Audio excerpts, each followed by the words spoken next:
Assalomu alaykum hammaga. Bugun sizlar bilan qo'rma lamon tayyorlashni o'rganamiz. Bu uyda tayyorlanadigan eng oson usullardan bittasi.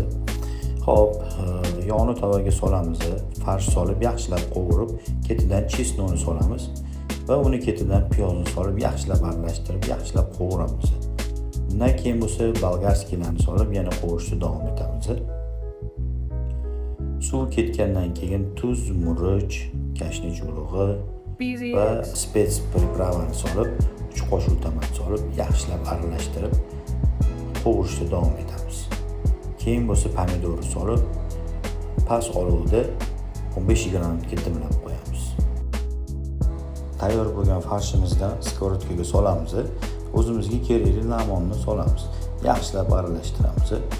Xo'p, bu eng oson va eng tez tayyor bo'ladigan qo'rma lamonlardan bittasi. Tayyor bo'lgan lamonimizni likopchaga solamiz va mazasini tatib ko'ramiz. Tayyorlab ko'ringlar. Hammaga omad.